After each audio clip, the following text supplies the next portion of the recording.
Excellency, is that we must move from boardrooms, we must move from halls, and we must consolidate our energy, our strength, and our ideas. With those remarks, Your Excellency, allow me to just say one or two things that as I address you on this second Africa Urban Forum here in Nairobi, at a moment when the question of housing and urban development has firmly moved to the center of Africa's development agenda. Allow me at the outset to recognize the leadership of His Excellency President William Ruto, who has been designated as the global champion for adequate housing by UN Habitat. Recognition that reflects not only Kenya's national commitment, but our own shared conviction that housing must be elevated at a global and continental priority. Your Excellency, across Africa, rapid urbanization is no longer a future prospect. It is our present reality.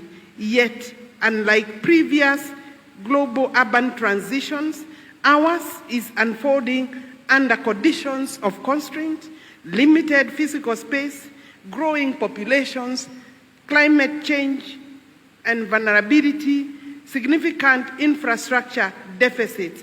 The list is long. This presents us with a dual reality. On the one hand, our cities are engines of growth, innovation, and youth employment.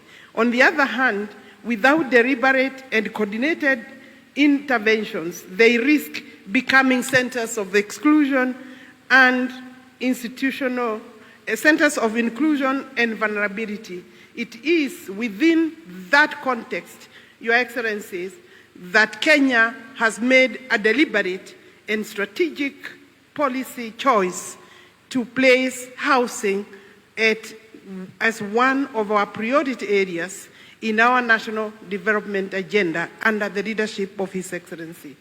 We have recognized that housing is not simply a sector.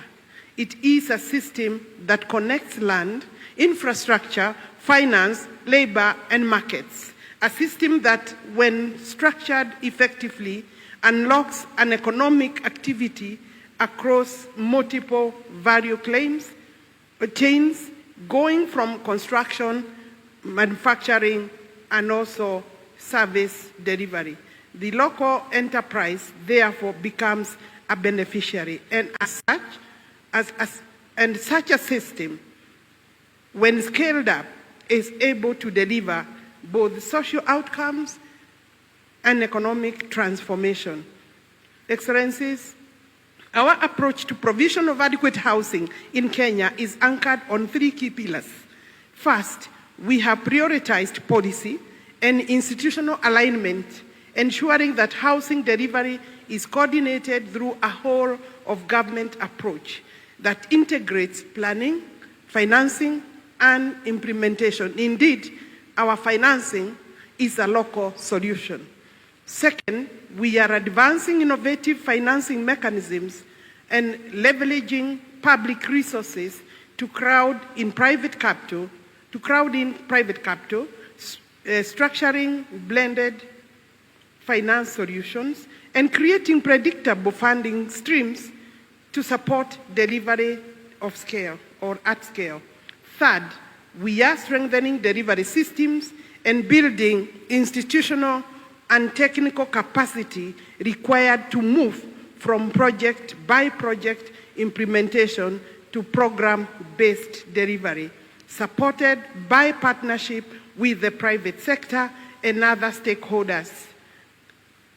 Through this approach, we are not only delivering housing units, the figure now stands at close to 300,000, but are also building an ecosystem that supports job creation for our youth, strengthens local industries, and expands access to dignified living conditions for our citizens. Excellencies, while we are encouraged by the progress we are making, we are equally clear that no country can address housing challenges in isolation. It requires stronger partnerships between governments, development institutions, and financing partners. The private sector is a key player, and communities must not be left behind.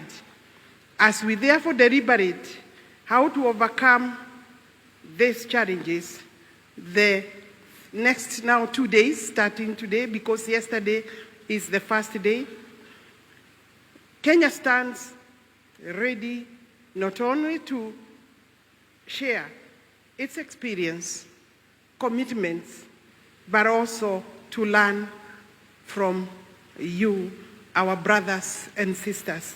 We believe that solutions we are building together must be adaptable, scalable, and rooted in African realities. But my brothers and sisters, as countries, I want to tell you, for the success story for Kenya to reach where it has reached, it has taken the President of the Republic of Kenya to do the heavy lifting.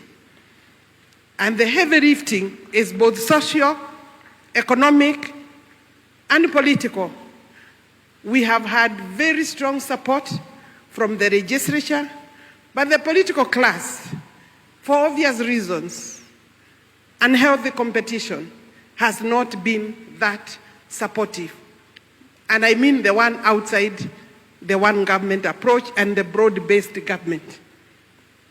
So, for you to go the road Kenya has gone, you need